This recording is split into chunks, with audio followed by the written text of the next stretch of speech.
السلام علیکم ناظرین، آج کا سچ کے ساتھ میں ہوں ندیم حسین۔ حکومت اور پاکستان تحریک انصاف کے مابین تعلقات پہلے بھی کوئی اچھے نہیں تھے۔ اچھا کا لفظ ہی استعمال نہیں کرنا چاہیے، لیکن اب تناؤ جو ہے وہ ایک نئے مرحلے میں داخل ہو گیا ہے، اور یہ صورتحال جو ہے یہ بانی پی ٹی آئی کی رہائی کو لے کر ہے۔ لیکن بارہا یہ بات کوشش کی گئی کہ مذاکرات کا عمل جو ہے اس کو آگے بڑھایا جا سکے، لیکن وہ نہیں بڑھ سکا، اس لیے کہ وہ یا تو بانی پی ٹی آئی کی رہائی سے مشروط ہو جاتا ہے یا پھر مینڈیٹ کی واپسی سے مشروط ہو جاتا ہے، اور کوئی ایسا درمیانی سرا جو ہے وہ نہیں مل پاتا جس کے نتیجے میں بات جو ہے وہ آگے بڑھ جائے۔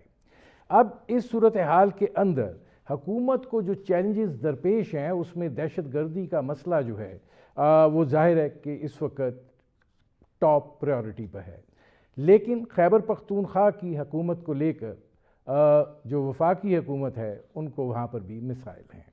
اب تیرا وادی کا جو مسئلہ پیدا ہوا ہے اور وہاں سے جو انخلاء کی صورتحال اور آپریشن کی بات ہوئی ہے، اس سے پہلے یہ بات کہی جاتی رہی ہے کہ وادی تیرا میں پولیٹیکو نارکو ٹیرر نیکسس ہے، اور اس نیکسس کا ٹوٹنا جو ہے وہ بہت ضروری ہے تاکہ دہشت گردی جو ہے اس کو ختم کیا جا سکے۔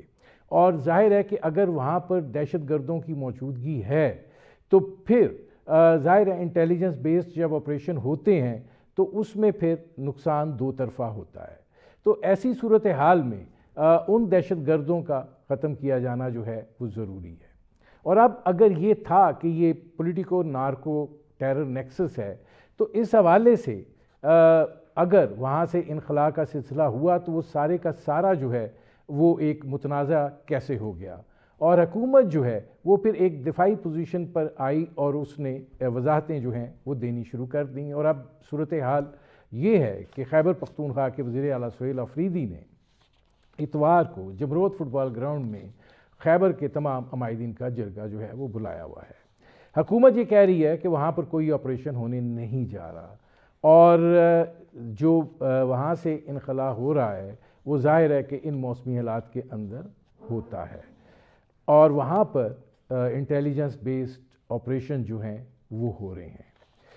اب ایک چیز اور ہوتی ہے، اور وہ یہ ہے کہ ہفتے کو بانی پی ٹی آئی کو جیل سے پیمز ہسپتال لے جایا جاتا ہے، ان کی آنکھ کا جو ہے وہ ٹریٹمنٹ ہوتا ہے، 20 منٹ کا ایک پروسیجر ہے وہ ہوتا ہے۔ اگر آپ قید میں ہیں تو یہ ایک روٹین کا افیئر تھا، اور ظاہر ہے کہ اگلے دن اس بارے میں ایک پریس ریلیز ہی جاری کر دی جاتی تو معاملہ سیٹل ڈاؤن ہو جاتا۔ لیکن اب صورتحال یہ ہے کہ وہ پہلے سوشل میڈیا میں لیک ہوئی، پھر اس کے اوپر ایک دھما چوکڑی مچی، اور اس کے بعد وزیر اطلاعات و نشریات عطا تارڑ جو ہیں انہوں نے کہا کہ ہاں ان کی درخواست پر پیمز ہسپتال لے جایا گیا، ان کی آنکھ میں معمولی نوعیت کی صورتحال تھی، اور ڈاکٹرز نے 20 منٹ کا وہ پروسیجر تھا، وہ بالکل ٹھیک ٹھاک ہیں اور ان کی صحت کے حوالے سے کوئی پریشان کن بات نہیں ہے۔ 8 فروری کو چونکہ پی ٹی آئی نے پہیہ جام ہڑتال کی کال دی ہوئی ہے، اور ظاہر ہے کہ وفاقی حکومت بھی یہ کہہ رہی ہے کہ 8 فروری دیکھ لیتے ہیں، پھر اس کے بعد دیکھیں گے کہ کیا ہوتا ہے، اور 8 فروری تک ملاقات کے حوالے سے بندش بھی ہے۔ اور یہ بات کہی گئی کہ اسلام آباد ہائی کورٹ میں ملاقات کے حوالے سے ایک طریقہ کار طے ہوا تھا، اور پی ٹی آئی کی جب بھی ملاقات کرائی جاتی ہے تو اس طریقہ کار کی جو ہے وہ خلاف ورزی ہوتی ہے۔ اب یہ صورتحال ظاہر ہے اس وقت بھی درپیش ہے۔ یہ جو سیاسی معاملات ہیں جس کے اندر اب دہشت گردی کا مسئلہ بھی شامل ہو گیا ہے، یہ یقیناً ایک تشویشناک صورتحال ہے، اور ظاہر ہے کہ حکومت جو ہے اس کو ایک واضح موقف کے ساتھ، ایک کلیئرٹی کے ساتھ بتانا بھی چاہیے، آگاہ بھی کرنا چاہیے تاکہ معاملات جو ہیں وہ آگے بڑھ سکیں۔ مذاکرات کی جہاں تک بات ہے تو leader of the opposition Mahmood Khan Achakzai قومی اسمبلی میں، اور leader of the opposition Allama Nasir Abbas Saint میں، ان کو یہ ذمہ داری سونپی گئی ہے، لیکن اگر اس میں پاکستان تحریک انصاف نہیں شامل ہوتی، جو وہ کہہ رہے ہیں کہ نہیں ہوں گے، نہیں مذاکرات کریں گے، مسلم لیگ نواز اور پیپلز پارٹی تسلیم ہی نہیں ہے، تو پھر یہ مذاکرات جو ہیں یہ ہو سکتے ہیں؟ کوئی امید نہیں ہے کہ یہ مذاکرات جو ہیں یہ ہوں گے، اور یہ سیاسی تناؤ جو ہے یہ آگے کس نہج پر جا کر ختم ہوتا ہے، ظاہر ہے کہ اس کا 8 فروری کے بعد اندازہ ہو جائے گا. لیکن یہ وہ صورتحال ہے جس پر کریں گے بات. آپ کا اپنے مہمانوں سے تعارف کرواتے ہیں. ہمارے ساتھ موجود ہیں خرم دستگیر خان صاحب، سابق وفاقی وزیر رہے، مسلم لیگ نواز کے سینئر رہنما ہیں. ہمارے ساتھ موجود ہیں سینیٹر ہمایوں میمن صاحب، پاکستان تحریک انصاف کے رہنما ہیں. خرم دستگیر خان صاحب، یہ فرمائیے گا کہ پہلے تو یہ ذرا صحت والے معاملے سے شروع کیا جائے کہ اگر پمز لے جایا گیا ہے تو اس میں بتا دیا جانا چاہیے تھا کہ لے گئے ہیں، ان کا یہ ٹریٹمنٹ ہوا ہے. جو بات آج ہوئی ہے وہ 4 دن پہلے بھی ہو سکتی تھی، اور یہ بیچ میں ایک دھما چوکڑی خبر سوشل میڈیا میں آتی ہے، پھر لوگ اپنے اپنے طور پہ اس کو کنفرم کرتے ہیں. یہ سارا ابہام اور یہ سارا کنفیوژن نہ پیدا ہوتا اور معاملات جو ہیں ان کے اندر یہ جو ابال آیا ہے وہ نہ آتا. جی، ہم سب کو اس کا شاید کوئی خوش فہمی تو ہو سکتی ہے، لیکن 21ویں صدی کے سوشل میڈیا میں سیاست کے بارے میں پریس ریلیز ہو یا نہ ہو، اس پر دھما چوکڑی ہوگی، اس پر سپیکولیشن ہوگی، اس پر حقائق سے بالکل الٹ جو ہے، حقائق سے بالکل الٹ جو ہے وہ اس پر سپیکولیشن ہوگی. تو جب وقت تھا تو حکومت نے پریس ریلیز ایشو کر دی. اب اس کے بعد تو ہم پھر پریس ریلیز کے بعد بھی تو قیاس آرائیاں کر رہے ہیں، ورنہ اگر پریس ریلیز سے معاملہ رفع دفع ہونا ہوتا تو ہو جاتا. لیکن 21ویں صدی کے سوشل میڈیا میں تو کبھی بھی معاملہ رفع دفع نہیں ہوتا، اور جب بھی کوئی گروہ جو ہے وہ انتشار اور بے یقینی اور بدگمانی پھیلانا چاہتا ہے، ان کے لیے اوپن سیزن ہے. لیکن اب اس میں خرم دستگیر خان صاحب یہ فرمائیے گا کہ ملاقات کا بھی ایک بہت بڑا ایشو ہے. 8 فروری تک تو یہ بات خواجہ آصف صاحب نے کہہ دی تھی کہ ملاقات نہیں ہوگی. تو حکومت یہ دیکھنا چاہتی ہے کہ 8 فروری کو کیا ہوتا ہے. جی نہیں، دیکھیے، اس میں جو مجاز حکومت ہے وہ پنجاب کی حکومت ہے، جو کہ اڈیالہ اور اڈیالہ کی جیل جو ہے وہ حکومت پنجاب کے زیر جو ہے وہ سایہ ہیں. تو ان کی طرف سے جب تک کوئی ایکسپلینیشن نہیں آتی، باقی تو ہم سب اپنی باتیں کر ہی رہے ہیں. اور یہ بالکل پریویلیج ہے، بلکہ حکومت کا نہیں، اس جیل سپرنٹینڈنٹ کا پریویلیج ہے کہ وہ کس قیدی کے لیے ملاقات سینکشن کرتے ہیں یا نہیں کرتے. تو قانون سب کے سامنے ہے، اس کے مطابق عمل درآمد ہو رہا ہے. اب اس میں ہمایوں محمد صاحب یہ فرمائیے گا کہ جس طریقے سے پاکستان تحریک انصاف جو ہے وہ اب محاذ آرائی کے عمل میں چل رہی ہے، تو اس ٹکراؤ کا نتیجہ جو ہے وہ کسی بہتری پر تو اس کا انجام نہیں ہوگا. تو اگر آپ نے ذمہ داری سونپی ہے محمود خان اچکزئی کو یا علامہ ناصر عباس کو، تو پھر اس چیز کو آگے بڑھائیں، خود بھی شامل ہوں، تاکہ سیاست تو آگے بڑھے نا. بسم اللہ الرحمن الرحیم. یکا نعبدو و یکا نستعین. دیکھیے، پتہ ہے اس ملک کی جو اصل المیہ ہے نا، کہ جب خرم دستگیر جیسے لوگ، جنہوں نے جب الیکشن ہوا تھا تو انہوں نے ایک بڑی اچھی بات کی تھی کہ میں عزت کی ہار کو ذلت کی جیت سے ترجیح دیتا ہوں، and everybody respected ham.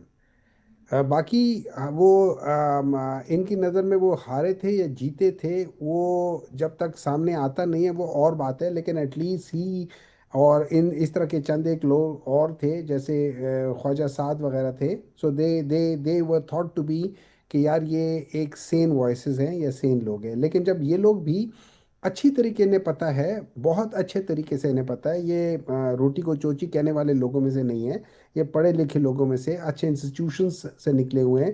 اور اس کے باوجود جب یہ کہتے ہیں کہ جی آئین اور قانون کے مطابق یہ ایس ایچ او کا اور یہ فلانے کا اور یہ فلانے کا، دیکھیں اس طرح ہوتا ہے. آئین اور قانون اور جیل مینول نے آپ کو یہ ساری چیزیں قانون کے اندر ہوتی ہیں. جو آئین ہوتا ہے، آئین کے اندر قانون بنتا ہے، قانون کے اندر رولز بنتے ہیں، رولز کے اندر ریگولیشنز ہوتی ہیں، اور جو ایس ایچ او ہوتا ہے وہ اس ریگولیشنز کا پابند ہوتا ہے. اس کے لحاظ سے ایک قیدی کے یہ استحقاق ہے کہ اس سے ہفتے میں 2 دفعہ لوگ جا کے ملیں. ایون یہ یاد رکھیں، میں آپ کو دوبارہ بتاتا ہوں، ایون گوانٹانامو بے میں جو فیملی ممبرز تھے وہ جا کے مل لیتے تھے. یہاں پہ یہ لوگ، انہوں نے گوانٹانامو بے سے زیادہ سخت سسٹم بنایا ہوا ہے کہ عمران خان سے کوئی نہ ملے. یہ اگر اس کو ڈیفینڈ کرنا شروع کر دیتے ہیں تو پھر میں اس ملک کا اللہ ہی حافظ سمجھتا ہوں. یہ لوگ کہتے ہیں، ابھی آپ نے بات بتائی تھی کہ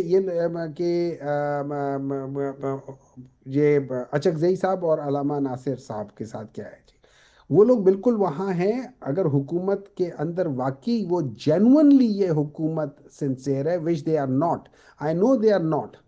مجھے پتہ ہے کہ ان کی حرکتوں سے لگتا ہے کہ یہ لوگ سنسیرٹی کی طرف نہیں ہے. اگر جو سنسیرٹی کی طرف نہیں ہوتا، وہ بڑے آرام سے پبلک ٹی وی پہ آ کے سب کے سامنے آ کے یہ کبھی جو ہے نا اس کو برش اسائڈ نہیں کرتا کہ جی یہ تو پنجاب کی حکومت ہے، یہ فلانے کی حکومت ہے، اس کی حکومت ہے. دیکھیں جتنے بھی جیل ہیں وہ کسی نہ کسی صوبے میں ہیں، جتنے بھی جیل ہیں کسی نہ کسی صوبے میں ہیں. اگر آپ کو فیڈرل، ان کو جن کو آپ نے اسلام آباد سے پکڑا تھا، یا تو آپ اسلام آباد کے جیل میں ان کو رکھے تو پھر کہہ کہ یہ فیڈرل کے ہیں. تو وہ جب فیڈرل سے پکڑے گئے تھے، آپ نے ان کو ایک جیل میں رکھا ہے جو کہ فیڈرل کے قریب ہے اور پنڈی میں ہے. اب آپ ان کو کہتے ہیں کہ پنجاب میں. خدا کے لیے خدا کا خوف کرے، کم از خدا کم کا شکر ہے. اتنا میں ناقص. ہمایوں محمد صاحب آتا ہوں. میں ذرا، آپ نے ایک بات کی ہے اس میں خرم دستگیر خان صاحب، بات یہ ہے کہ وہ یہ کہتے ہیں کہ جی سنسیئرٹی، آپ بھی مسکرائے تھے اس بات پہ کہ سنسیئرٹی نہیں ہے.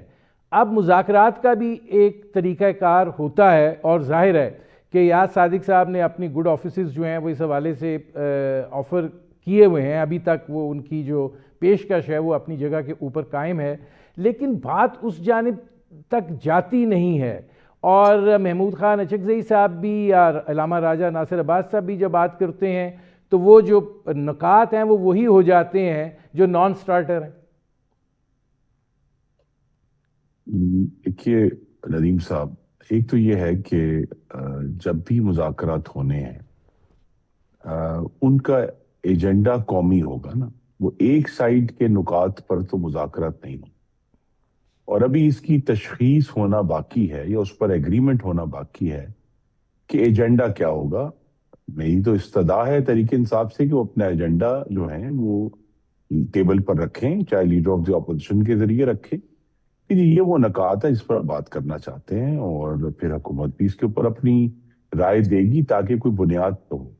میری نظر میں اس کا جو بہترین نقطہ یا آغاز ہے وہ دہشت گردی ہے، جس پہ ہم سب متفق ہیں کہ ہمیں پاکستان سے اس افریت کو باہر نکالنا ہے.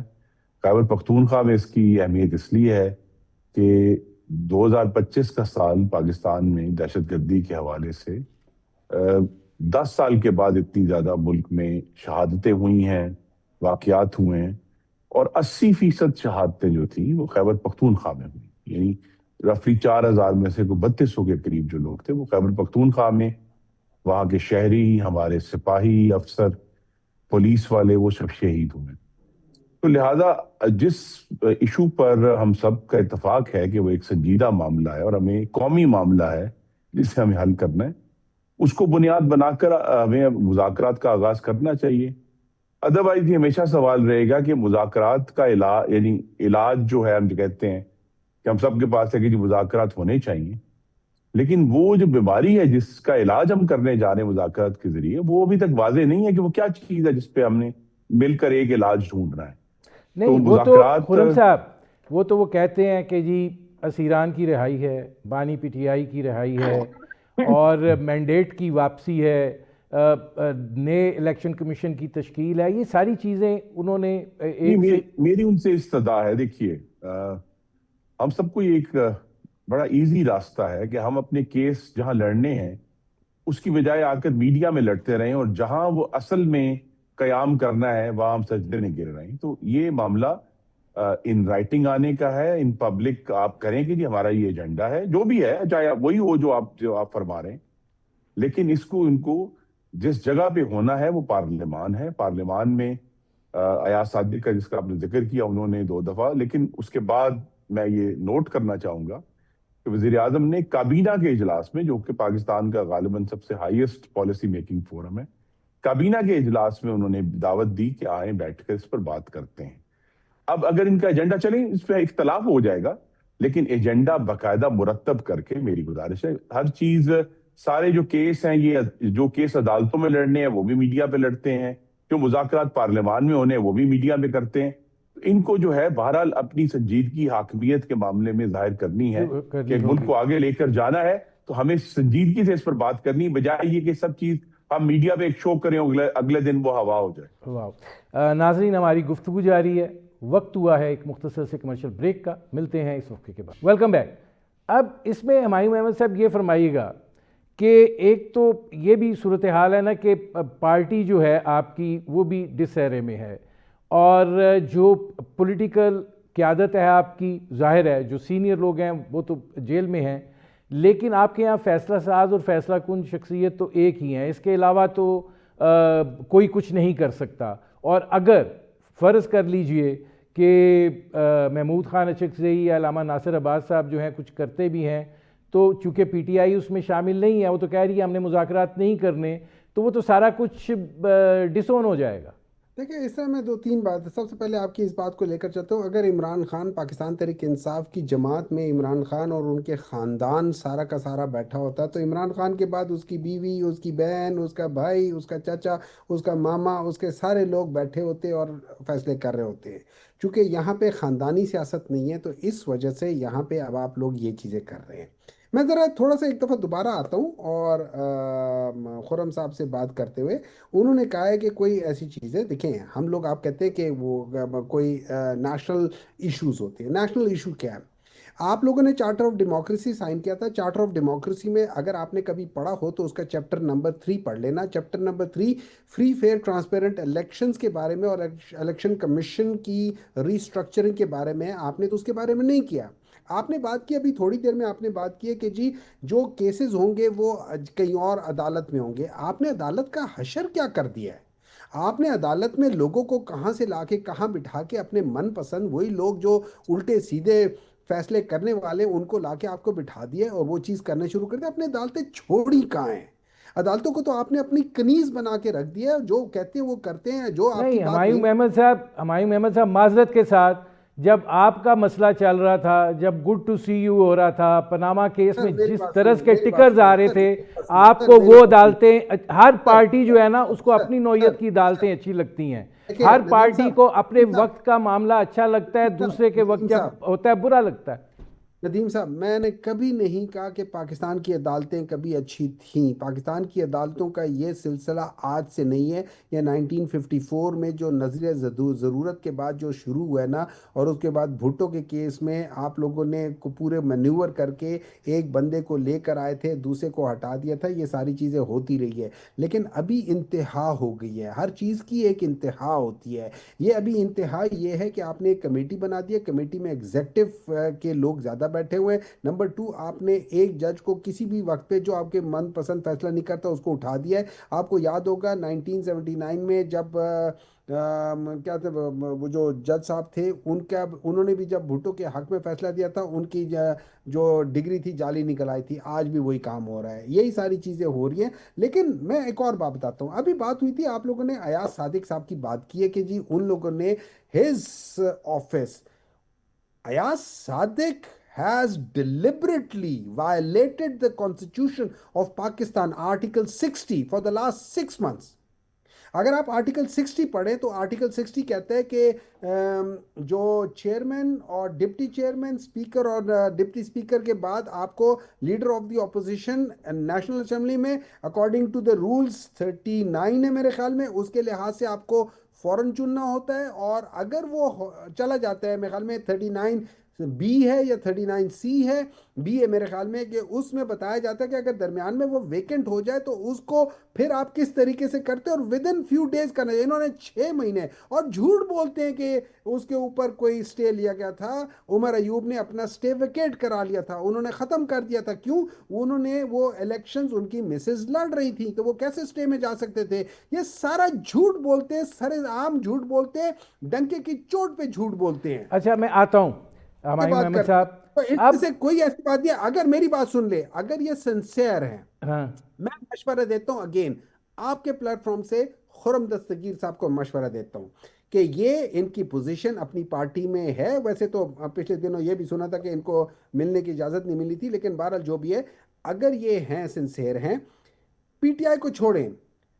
یہ جو تحریک تحفظ آئین پاکستان کے لحاظ سے leader of opposition senate, leader of opposition national assembly, اس کے بعد مصطفیٰ نواز کھوکر، اس کے بعد شاید خاقان عباسی، بے شک یہ خود بیٹھ جائیں، اور اس کے ساتھ آپ اسد کیسر کو لے لیں اور رؤوف حسن صاحب کو لے لیں، یہ جا کے بیٹھ کے عمران خان سے مل لیں، جا کے وہاں پہ ڈسکشن کر لیں، اور ان کو لیٹ دے میٹ، کیونکہ یہ وہ لوگ ہیں جو ڈائلاگ پہ بلیو کرتے ہیں۔ اس سے یہ ہوگا کہ آپ لوگ جو ڈائلاگ پہ بلیو کرنے والے لوگ ہیں، آپ اس کو فیسیلیٹیٹ کریں گے، اور ہاکش ایلیمنٹ سٹیپ بیک ہو جائے گی۔ ہو جائے گا۔ لیکن ٹھیک ہے، آپ میں آتا ہوں، آپ کی یہ تجویز جو ہے نا، اس سے پہلے جی ہمایوں محمد صاحب، اس سے پہلے خرم دستگیر خان صاحب، رانا ثناء اللہ صاحب بھی 5 بڑوں کی بات کر چکے ہیں، اور یہ ایک ایسی تجویز ہے جو قابل عمل دکھائی نہیں دیتی ہے۔ آپ کو لگتا ہے، کیونکہ مجھے آگے وہ تیرہ کا بھی مسئلہ آپ سے پوچھنا ہے، کہ آپ کو لگتا ہے کہ کوئی نتیجہ نکل سکتا ہے اس طریقے سے؟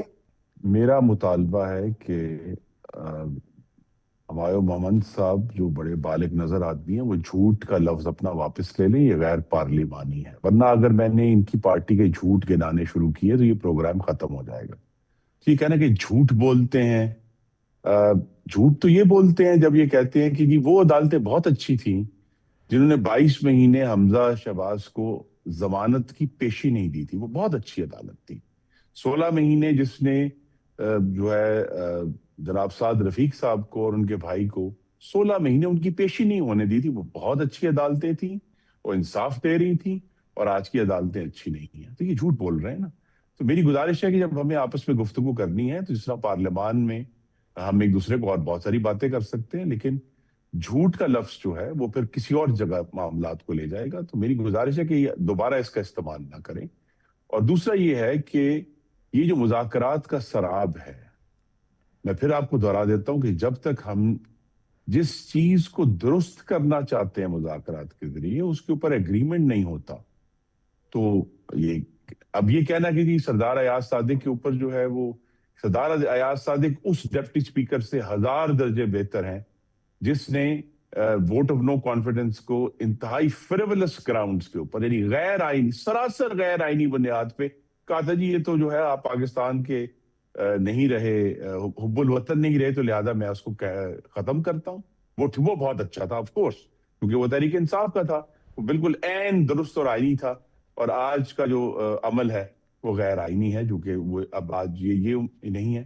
تو لہذا ہمیں اسی لیے بڑی سوچ سمجھ کر جو کہتے ہیں نا پاکی داماں کی حقائق، وہ نہیں بڑھانی چاہیے، کیونکہ ان کے بھی ریکارڈ میں بڑے بھیانک جھوٹ بھی ہیں، غیر آئینی، صریحاً غیر آئینی حرکتیں بھی ہیں، نہ صرف ڈپٹی اسپیکر کی بلکہ اسپیکر کی۔ اور اس طرح ہم ایک دوسرے کو گنانے لگ جائیں گے تو ہم آگے نہیں بڑھ سکیں گے۔ آگے بڑھنے کا طریقہ یہی ہے کہ ایک منیمل ایجنڈا مذاکرات کا جس پہ یہ انٹرسٹڈ ہوں اور جس پہ حکومت بھی انٹرسٹڈ ہو۔ یہ نہیں ہو سکتا کہ صرف ایک جماعت انٹرسٹڈ ہو۔ حکومت کا اس وقت مذاکرات کا جو انٹرسٹ ہے وہ صرف ایک چیز ہے کہ ہم نمبر 1 ملک سے جو سیاست میں تشدد آیا ہے تحریک انصاف کی وجہ سے، 2014 میں انہوں نے 150 سے زائد پولیس مینوں کو زد و کوب کیا، انہوں نے پاکستان ٹیلی ویژن پر قبضہ کیا، انہوں نے قومی اسمبلی کا جنگلہ توڑا، انہوں نے پریزیڈنٹ ہاؤس کے گیٹ کو مسمار کیا، اور انہوں نے جو حکومت کا جو کام تھا اس سے انہوں نے روکا اپنے دھرنے کے ذریعے۔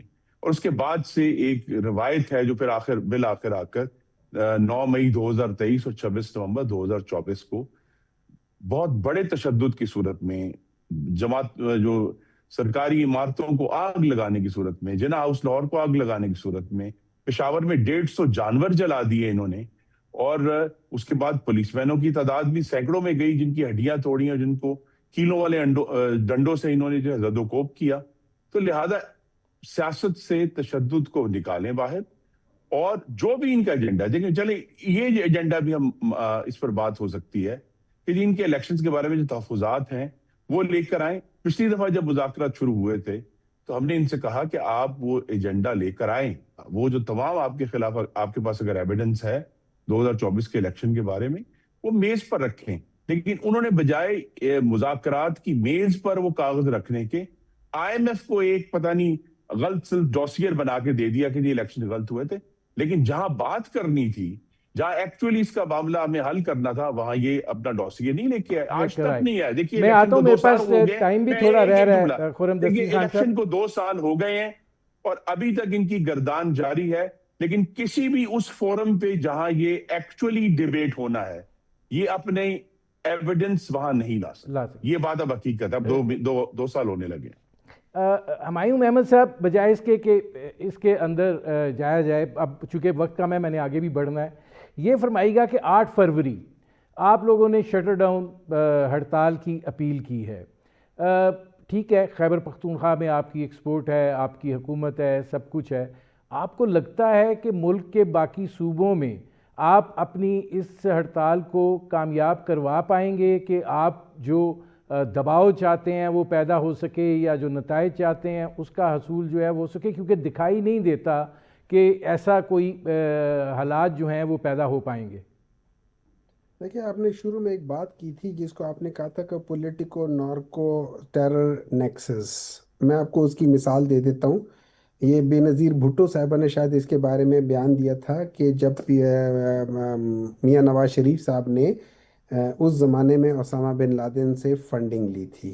دوسرا 2007-8 میں یا 9 میں some thing around that time اسی کے آس پاس یہ تھا کہ یہ ڈان میں ایک خبر چھپی تھی، میرے خیال میں مارچ سم تھنگ میں یہ خبر چھپی تھی، جس میں میاں شہباز شریف نے کہا تھا کہ طالبان کو، تحریک طالبان پاکستان کو ریفر کرتے ہوئے کہا تھا کہ ہماری اور آپ کی جو جو سوچ ہے وہ ایک ہے، ہم لوگ دونوں کے دونوں جو ہے نا اب ہمایوں احمد صاحب نہیں، اگر آپ دیکھیے، یہ کریں گے تو میری پھر گزارش ہے وہ کہ شروع ہو ماضی جائیں کو گے کہ بہت طالبان کا litigate کر لیا دفتر ہم نے. کھولنے کے لیے عمران خان نے کہا اب تھا، مجھے دیکھیں نا، ان کے لیے اب دیکھیں لانگ نا، مارچ عمران خان نے کیا تھا، پھر یہ معاملہ کہیں رکے گا نہیں.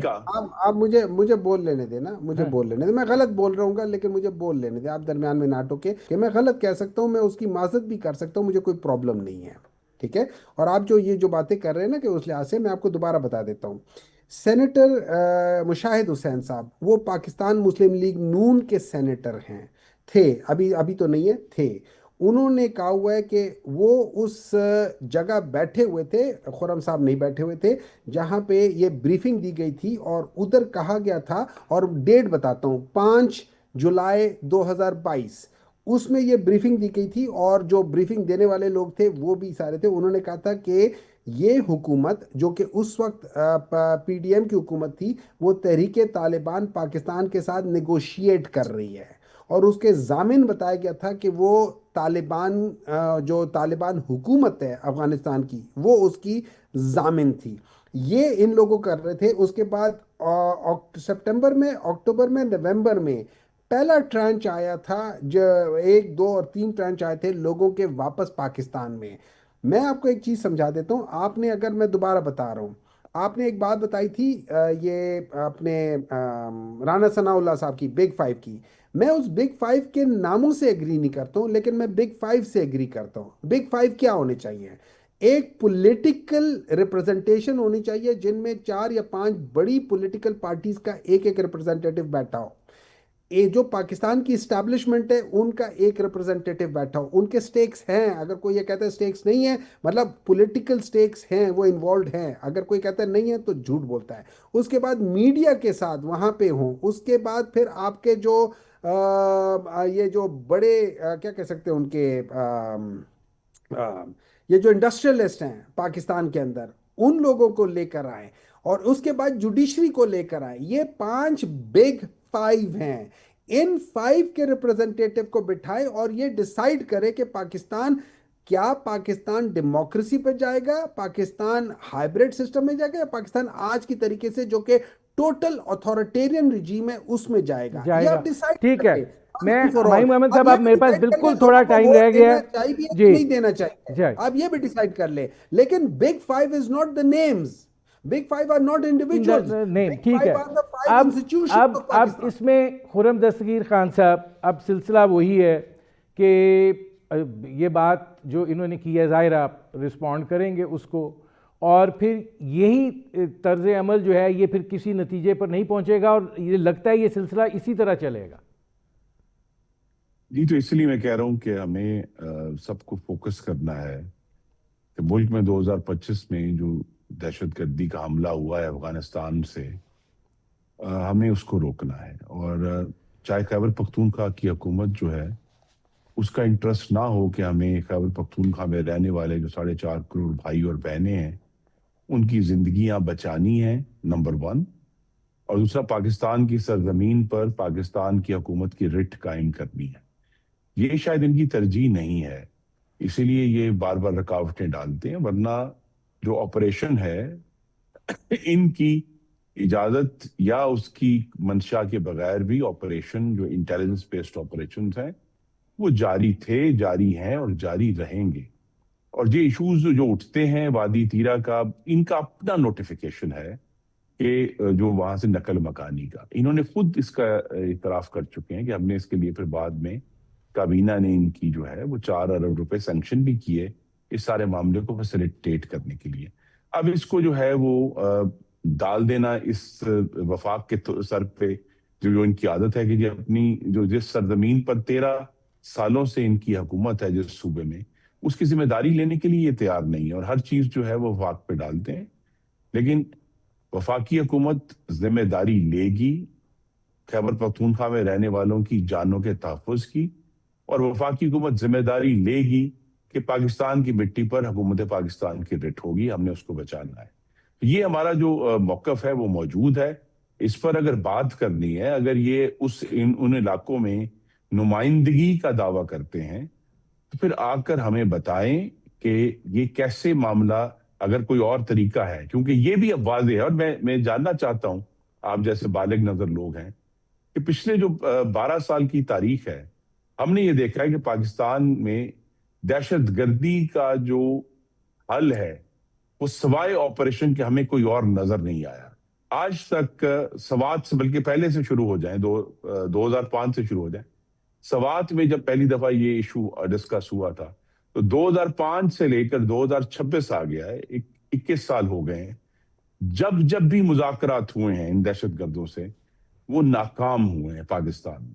تو لہٰذا اگر یہ مذاکرات کامیاب کرنے کا گر رکھتے ہیں، اس میں سنجیدہ ہے اور ان کو معلوم ہے کہ کیسے مذاکرات کرنے، تو میری استدعا ہے کہ خیبر پختونخوا کے جو 12 سرحدی اضلاع ہیں جہاں اس وقت کے پی حکومت کی رٹ نہیں ہے، کسی ایک آدھے ضلع میں ہی اپنی رٹ کا مذاکرات کے ذریعے اپنی رٹ دوبارہ قائم کر کے دکھا دیں تو ہم ان کی بات مان جائیں گے۔ ادروائز جو آپریشنز ہیں وہ جاری رہیں گے، کیونکہ ہمیں پاکستان کا دفاع ہر صورت کرنا ہوگا۔ بہت شکریہ خرم دستگیر خان صاحب، بہت شکریہ سینیٹر ہمایوں محمد صاحب۔ ناظرین، آپ نے ہمارے پینل کے شرکاء کی گفتگو سنی۔ وقت ہوا ایک مختصر سے کمرشل بریک کا، ملتے ہیں اس وقفے کے بعد۔ Welcome back.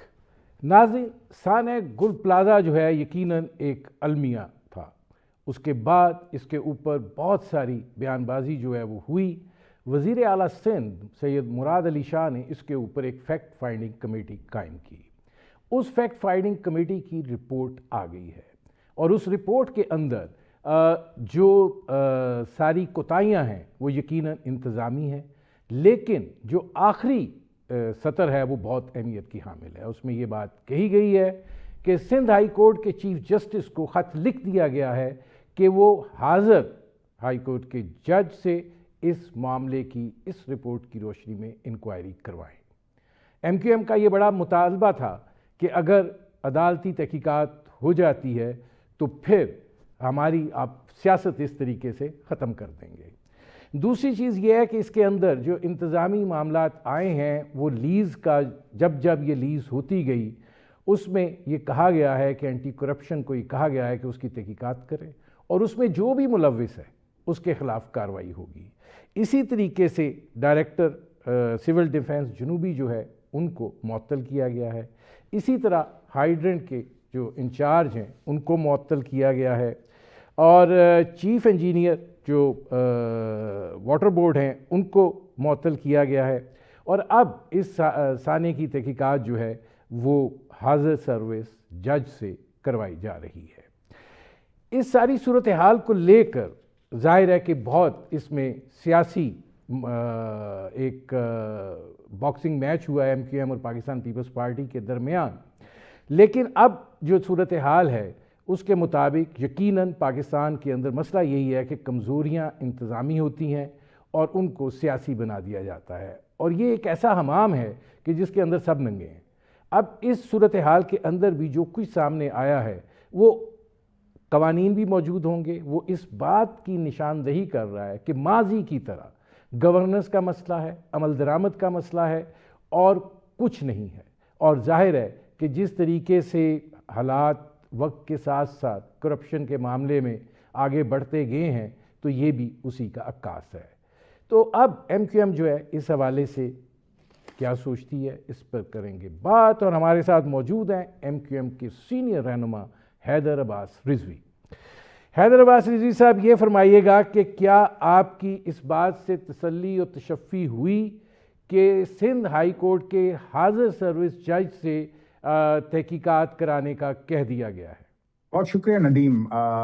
دیکھیے، ایم کیو ایم کا مطالبہ تو پاکستان کمیشن آف انکوائری کے آج سب کلاز 3 کے تحت تھا، مگر یہ جو ڈیولپمنٹ ہوئی ہے اس پر ابھی میں فوری طور پر کچھ ریئیکٹ نہیں کر پاؤں گا، کیونکہ اس میں ہمیں اپنی جو ہماری ٹیم ہے ایم کیو ایم کی ٹیم، وہ اس کو ایک بار اس پر ڈیلیبریشنز کر لے، اور پھر ہم یہ دیکھ لیں کہ کون سا ایسا جج یا پینل آف ججز تعینات ہوا ہے کہ جو اس کی سربراہی کرے گا، اور اس کی دیگر کنفیگریشن کیا ہے، اس کے اوپر بات ہو سکے گی۔ کیونکہ ڈاکٹر خالد مقبول نے وزیر اعظم پاکستان جناب شہباز شریف کو جو خط لکھا تھا، اس میں انہوں نے یہ مطالبہ کیا تھا کہ اس کی انکوائری وفاقی سطح پر ہونا چاہیے، اور اس کے دلائل ہیں ہمارے پاس، اور بہت مضبوط دلائل ہیں، جس کی بنیاد پہ ہم یہ چاہتے تھے کہ وفاقی سطح پر اس کی انکوائری ہو۔ باقی اب اس پر ڈیلیبریٹ ایک کر سیکنڈ لیتے حیدر ہیں۔ عباس صاحب، آپ جب وفاقی جی۔ سطح کی بات کر رہے ہیں، دیکھیے کراچی میں یہ آگ لگنے کا کوئی پہلا واقعہ نہیں ہے۔ ماضی بالکل میں ایسے ہی ہے۔ آپ کے دور سے لے کر، اس سے پہلے دور سے لے کر اب تک کی جو صورتحال ہے وہ سب کے سامنے ہے۔ ثانیہ بلدیہ ٹاؤن ابھی تک لوگوں کے ذہنوں سے محو نہیں ہوا، زندہ ہے، بالکل ایسے ہے، بالکل ایسے ہے۔ تو اس وقت وفاقی انکوائری کا تقاضا نہیں ہوا تھا، تو اب سڈنلی یہ خیال کیوں آ گیا کہ اچھا جی یہ ثانیہ ہوا ہے؟ یقیناً ایک المیہ ہے، انسانی جانوں کا ضیاع ہوا ہے، ایک تکلیف دہ امر ہے، دکھ کی گھڑی ہے، افسوس کا مقام ہے، لیکن کراچی کو وفاق کے سپرد کر دو، مطلب انتظامی صورتحال تو آپ نے اپنے صوبے میں ٹھیک کرنی ہے نا؟ جی جی، بڑھیا فرمایا آپ نے۔ میں اگر آپ اجازت دیں تو میں عرض کروں۔ جی دیکھیے، ثانیہ بلدیہ کے موقع پر جو ایک حادثہ تھا، اس میں بھی اگر ہو جاتا تو کوئی قباحت نہیں تھی، دودھ کا دودھ اور پانی کا پانی ہو جاتا، کیونکہ آپ جانتے ہیں کہ پہلے جو اس کی تحقیقات کی گئیں اور اس کی اولین کمیٹی بنی، اور اولین کمیٹی نے اس واقعے کو ایک حادثہ قرار دیا۔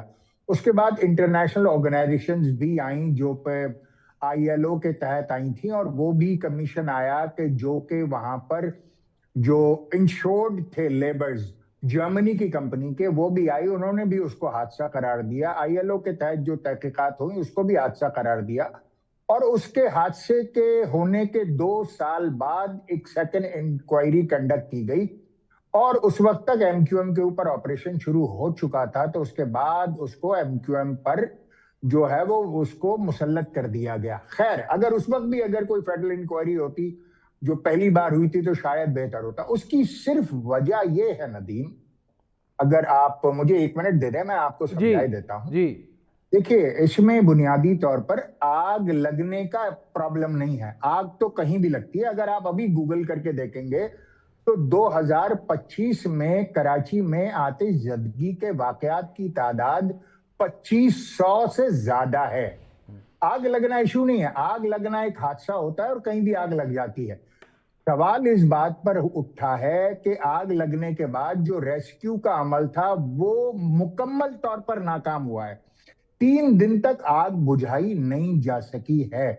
اب جب اس طرح کا کوئی واقعہ سامنے آتا ہے تو پھر اس کی تحقیقات میں یہ دیکھا جاتا ہے کہ کیا وہاں کے جو سرکاری الیکٹریکل انسپیکٹر تھے، کیا انہوں نے وہاں پر اس بات کو یقینی بنایا تھا کہ وہاں کی وائرنگ کو انشور کرتے، اور ہر مہینے جو ان کا وزٹ ہوتا ہے اس میں وہ آڈٹ کرتے اور انشور کرتے کہ وہ آگ وہاں پر جو شارٹ سرکٹ ہے اس کا واقعہ نہیں ہو سکتا۔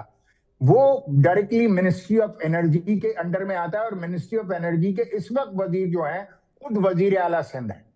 اس کے بعد جو دوسرا ہے وہ فائر آڈٹ ہوتا ہے کہ آگ لگنے کے کتنے امکانات ہیں، اور امکانات ہوتے ہوئے کیا وہاں پر واقعی پراپرلی